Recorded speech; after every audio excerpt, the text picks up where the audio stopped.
Hello students, my name is Ashish Verma and today we are going to study your class 9th special English chapter number 2's question answers. And we have already studied the chapter, and in that chapter we came to know how Alexander the Great could not win India because he changed his mind and heart as well. So let's start the question answer. What are the question answers? First of all, we will have the writing work, the victory vocabulary. Chapter की vocabulary यहाँ पे सबसे पहले हमारे सामने आती है. And what is the vocabulary? Find words in the lesson which have the meaning given below. आपको ऐसे शब्दों को ढूंढना है जिनका मीनिंग ऑलमोस्ट सेम निकलता हो इनके जैसा. Just like large fire made out of doors for pleasures और to burn dead leaves in a garden. जब पत्तियों को ढेर को जलाया जाता है, हमने एक वर्ड पढ़ा था बोन फायर, जहाँ पर हम पढ़ रहे थे कि लकड़ियों को इकट्ठा करके जला दिया जाता है, उससे जो वर्ड बनता है वो क्या कहा जाता है, बोन फायर कहलाता है. Now second is the got down from a horse. ये भी मैंने आपको बताया था. घोड़े पे चढ़ना माउंटेड और घोड़े से उतरना that dismounted. You can see the word. Now third is part of the body between the neck and the top of the arm. हमारे सर और आर्म के बीच का हिस्सा ये क्या कहलाएगा, शोल्डर कहलाएगा. ऑब्वियसली बात है ना. तो shoulder. Like fourth, success in a battle और इन अ गेम. किसी गेम में जीतना, किसी भी युद्ध में जीत जाना, कॉन्कर कर लेना या विक्ट्री, है ना. चैप्टर का नाम यही था. Cloth shelter as use by soldiers. कपड़े के बने हुए छत जो होती है, जो सोल्जर्स यूज़ करते हैं, तो वो टेंट लगा कर उसमें रहते हैं, क्योंकि कोई परमानेंट हाउसेस तो वहाँ पर बनाए नहीं जा सकते, तो टेंट कहा जाएगा उन्हें. Okay, now let's move ahead. Refer to a dictionary and find out the meaning of the following. हमको डिक्शनरी की मदद से मीनिंग निकालना था, उनका यूजेस भी बताना था. जैसे पहला वर्ड है कंट्री साइड. मैंने आपको बताया था ग्रामीण इलाके को, गांव का इलाका जो होता है, रूरल एरिया जो होता है, उसका मीनिंग होता है कंट्री साइड. और कोई भी यूजेस हम उसके सेंटेंस में ले सकते हैं. Just like there is a little development our country side. हमारे ग्रामीण इलाके में बहुत कम डेवलपमेंट हुआ है. The second word is winter. That is very simple, the cold season, है ना. Chilly winds blow in winter. ठंडी हवाएं विंटर में चलती हैं. The third is chant. Chant मैंने बताया था मंत्रों का उच्चारण करना, बुदबुदाना, है ना. चेंटिंग, है ना. सिंगिंग स्वीटली इसमें लिखा हुआ है कि बिल्कुल प्यार से गाना, लेकिन वो चेंटिंग का ओरिजिनल मीनिंग जो होता है वो मंत्रों का उच्चारण ही होता है. द सेंट्स आर चेंटिंग वैदिक मंत्रास. ऐसा ही टोल्ड यू दे कि मंत्रों के लिए इस्तेमाल होता है चेंटिंग, और सेंटेंस के यूजेज में भी द सेंट्स आर चेंटिंग वैदिक मंत्रास. जो संत हैं, जो साधु हैं, वो वैदिक मंत्रों का उच्चारण कर रहे हैं. टेकन अ बैक, है ना. टेकन अ बैक का मतलब होता है एकदम से झटका लगना, आश्चर्यचकित हो जाना, shocked. Okay. On seeing a डकैत को देखकर, डाकू को देखकर, she was taken a back. वो बिल्कुल क्या हो गई, भौचक्की हो गई, शॉक्ड हो गई. डॉन, मैंने आपको ये भी बताया था कि सुबह सुबह के समय को, जब सुबह सूरज निकलने से पहले का समय होता है, अर्ली मॉर्निंग जिसे हम कहते हैं, उसे क्या कहा जाता है, dawn. We get up at dawn and go out for a morning walk. हम सुबह उठते हैं और मॉर्निंग वॉक पे चले जाते हैं. So this were the usages of those spellings और words. Now let's move ahead to comprehension, that is our question answer. सबसे पहले हमें छोटे क्वेश्चन आंसर्स देखने को मिलेंगे. Answer each of the following question in about 25 words. 25 शब्दों में हमें इनका आंसर देना है. And the first question is why did Alexander want to conquer India. Alexander भारत को जीतना क्यों चाहता था. He wanted to conquer India because he had won many battles. वो भारत को जीतना चाहता था क्योंकि उसने बहुत सारे युद्ध जीते थे. His desire was to conquer the world. उसकी इच्छा ही थी कि वो दुनिया को जीत ले. India at that time was known as the golden bird. और भारत उस समय गोल्डन बर्ड कहलाता था. और वो दुनिया के अंदर फिर भारत भी आता है, इसलिए जीतना पूरी दुनिया को था. तो ऑब्वियसली बात है वो भारत को भी जीतने की कोशिश करना चाहता था.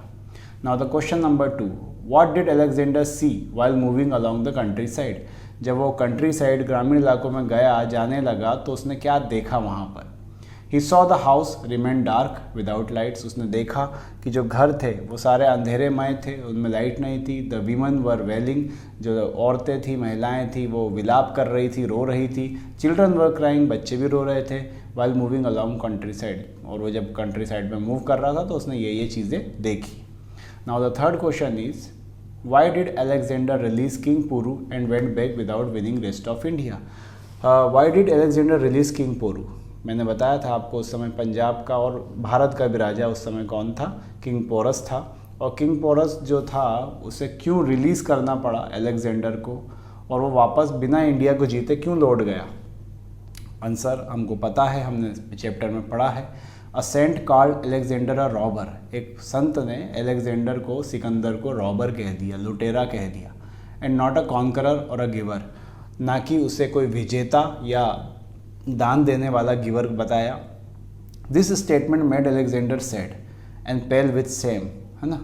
और इस स्टेटमेंट ने उसे क्या बना दिया, दुखी भी कर दिया और उसको उसकी हालत ख़राब कर दी, वो बड़ा दुखी सा हो गया। The saint advise him to win the hearts of countryman with love, संत ने उसे सलाह दी कि तुम जाओ पहले लोगों के दिलों को जीतो, है ना। ही फेल्ट गिल्टी, उसे काफ़ी जो गिल्टी महसूस हुआ ना, उसको काफ़ी ना आरोपित महसूस हुआ कि यार मैंने गलत किया है। सो ही रिलीज किंग पोरू, उसने किंग पोरू को इसीलिए छोड़ दिया। And went back without winning the rest of India, और वापस चला गया इंडिया को जीते बिना। Who do you think the real conqueror, आपको क्या लगता है असली विजेता कौन होता है? तो हम संत से बिल्कुल सहमत है, we agree with the saint, हम साधु की बात से सहमत है। The real conqueror is one who wins the hearts of the countryman, जो लोगों के दिलों पे राज करे, जो लोगों के दिलों को जीते, वही असली विजेता होता है। किससे जीते? प्यार से, with love. Robber never be a conqueror and giver, और जो लुटेरा होता है वो कभी कॉन्करर, विजेता और गिवर, दानदाता नहीं हो सकता। Now let's move to question number 5th। What made India famous the golden bird, Bharat को किस चीज़ ने गोल्डन बर्ड, सोने की चिड़िया का नाम दिया? क्यों भारत सोने की चिड़िया कहलाता है? ये क्वेश्चन है हमारे सामने, and it is the most important question of our chapter. So listen carefully, and in exams point of view it is the most IMP। In the golden days world knew India as the golden bird, पुराने दिनों में हमारे जो अच्छे दिन हुआ करते थे, जब भारत बहुत ही उन्नति पे था, world knew India as the golden bird, पूरी दुनिया हमें किस नाम से जानती थी? गोल्डन बर्ड नाम से जानती थी। सोने का पक्षी, सोने की चिड़िया कहा जाता था। It was because the trade and commerce was supported by agriculture, क्योंकि हमारे वहाँ पर जो पूरा कॉमर्स, पूरा व्यापार, पूरा वाणिज्य होता था वो एग्रीकल्चर के सपोर्ट से होता था, यानी कि खेती बाड़ी के सपोर्ट से होता था। India flourished to a desirable level, भारत ने काफ़ी तरक्की कर दी थी। जितनी डिज़ायरेबल मतलब होता है जितनी इच्छा हो, उतनी जितनी इच्छा थी उतनी अच्छी तरह से उन्होंने उन्नति कर ली थी। The craftsman of the country were skilled and the handicraft was fine, उस समय का जो हमारा हैंडीक्राफ्ट मतलब हाथ से जो चीज़ें बनाया करते थे, जो हमारे वहाँ की कला थी वो उच्च चरम पे थी और बहुत ही फाइन कारीगरी हमारे वहाँ होती थी। आप इसका जो एग्ज़ाम्पल है वो ताजमहल के रूप में देख सकते हैं। आप उसका एग्ज़ाम्पल और दूसरी इमारतों में देख सकते हैं कि कला के अंदर कितने ज़्यादा टैलेंटेड हमारे उस समय के लोग हुआ करते थे।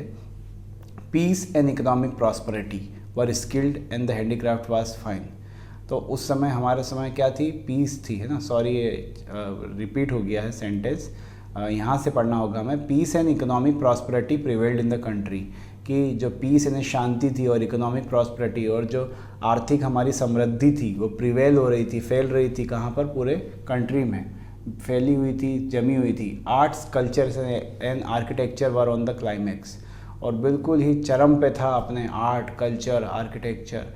तो अब भारत बहुत ही ज़्यादा उन्नति कर रहा था, बहुत ही ज़्यादा व्यापार में कमा रहा था, सभी के पास पैसा था, सभी लोग बहुत ही सुख और समृद्धि से रहते थे। That's why India was called that time the golden bird. Okay, now let's move to the large questions. Answer each of the following question in about 50 words, and the first is describe the incident of Alexander's encounter with the saint. आपको वो पूरी story का वो हिस्सा इस question में बताना है जहाँ पर अलेक्जेंडर और संत की मुलाकात होती है। Answer: Alexander, I am Alexander the conqueror of Hindustan. I have brought woolen blankets and cloths I want to give to all naked fakirs. जहाँ अलेक्जेंडर, समरी में कह रहे हैं हम कि अलेक्जेंडर कहता है कि मैं हूँ भारत हिंदुस्तान को जीतने वाला अलेक्जेंडर, मैं वुलन ब्लैंकेट्स, कंबल लाया हूँ और कपड़े लाया हूँ और मैं फ़कीरों को देना चाहता हूँ ये। तो संत कहता है, young man you are a robber, है युवा आदमी तुम चोर हो, तुम रॉबर हो। You can not be a conqueror, तुम विजेता नहीं हो सकते। जाओ पहले win the heart of the country man with love, पहले प्यार से लोगों के दिलों को जीतो। If you want to conqueror the world, अगर दुनिया जीतना चाहते हो तो we have renounce the world, हमने तो दुनिया त्याग दी है. We need nothing from you, हमें तुमसे कुछ भी नहीं चाहिए. The effect of this conversation was that he stopped his forward march. इसका इफेक्ट क्या हुआ इस पूरी घटना का कि उसने आगे बढ़ने से अपने आप को रोक लिया. ही रिलीज किंग पुरू, उसने किंग पुरू को आज़ाद कर दिया. And put off his future plans to conquer other part of India, और उसके जो भी फ्यूचर प्लान थे उनको उसने बंद कर दिया कि नहीं, मैं अब इंडिया के आगे हिस्सों पे चढ़ाई नहीं करूँगा, उन्हें नहीं जीतूँगा. Now let's move our last question. Describe the last conversation between the Saint and Alexander. What was the effect of his conversation on Alexander? हमें बताना है कि अलेक्जेंडर और वो जो साधु है उसके बीच की लास्ट कन्वर्सेशन क्या थी और उसका इफेक्ट क्या हुआ. And that is the same repeated question, so we are not going to repeat that again, so that I explained already all the questions and I have included all the important questions. Okay, so we will not study those unnecessary questions just like summary of the chapter. Those are unnecessary questions. So that's all for you, and thanks to everybody.